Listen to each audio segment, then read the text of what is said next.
This video I'm going to go ahead and put a drop shadow, a cast shadow, and a glow behind a product so you kind of get an idea of what that looks like.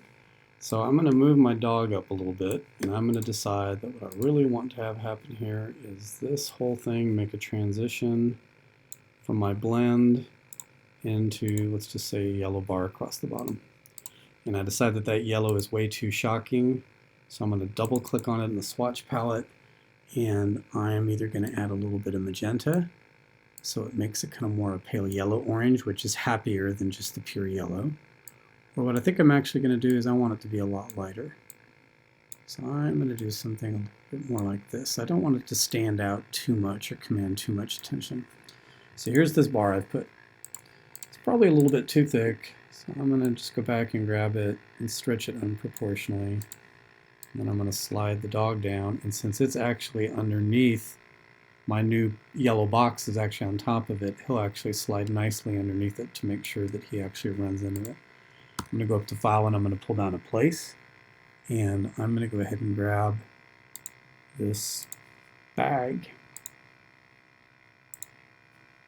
And I'm just going to click it on the page. And I'm going to decide that it's way too big.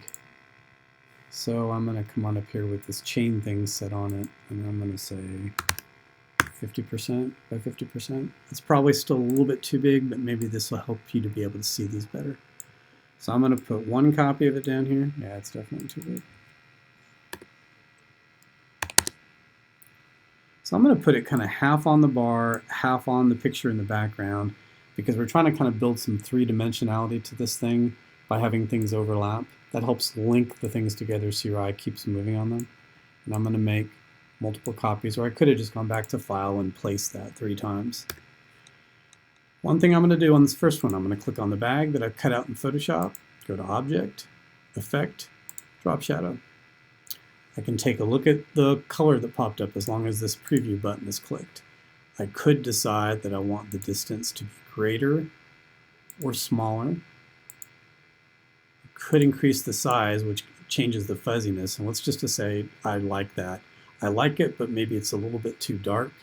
The easiest thing to do there is to go click on the opacity and just slide that a little bit lighter so that this gets just a little bit less pronounced. Okay, there's one. Another thing I could do is I could make a glow. I'm going to click off, click back on this bag, same kind of thing. Object, Effect, Outer Glow. With the preview button on, this is going to want to put like a big fuzzy white halo around the thing. I'm going to slowly increase the size on this. You can kind of see this appearing here, and it appears all the way around the bag. So now I've got halos in the background, a halo around the dog, and a halo around the bag itself. And if for some reason when I've done that, I feel that it's a nice shape, but it's too light, then I can come back and maybe on this one I actually want to make the opacity not 100% white, but maybe just a little bit whiter. So we've got a drop shadow. We've got a glow, and on this one, we'll make kind of something like a pseudo cast shadow. This is what a lot of people do. For this one, I'm going to go find one of the tools over here that allows me to make an ellipse. So that's either this tool or this tool here. I'm going to go ahead, I'm going to pop the W command to turn those guidelines off. I'm going to go ahead and make an oval. Maybe it looks something about like this. I'm going to definitely turn the stroke to none, turn the fill to black. I'm going to move this around a little bit more. Rather than if I sent this to the back, it's going to go behind the bag, the yellow bar, and the dog probably. So instead I'm going to click on the bag and go Object, Arrange, bring the front so it's covering this up. I'm going to try to carefully click on that black circle and move it down a little bit. I'm going to go back to the Effect palette. Effects. But on this one, I'm going to go to a basic feather. And again, the preview button is already on. This allows me to decide how much to feather the thing. There's a pretty big jump between that little mouse click, so maybe I actually want to make a number that's somewhere in between. And then I'm going to go ahead and click OK. And if it looks a little bit fake, another thing I could do is go back up to Effects, and actually I should have just done this at the same time while I was building my basic feather, is go up to Transparency, and instead of telling it to be normal, tell it to multiply. and that'll actually add the yellow underneath the shadow and allow it to poke through. So it won't be like black to white, it'll be black to different shades of yellow, because that's what it would look like on here.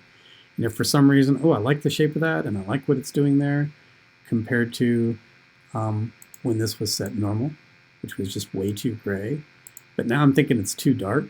Easiest thing to do here is, in this transparency one, is just change the percentage from 100% into something that looks a little bit more like that. So all three of those are common effects you see underneath products. The complete drop shadow, the glow, and kind of a pseudo cast shadow of what it would look like if light was hitting down on the bag, making the shadow just below it.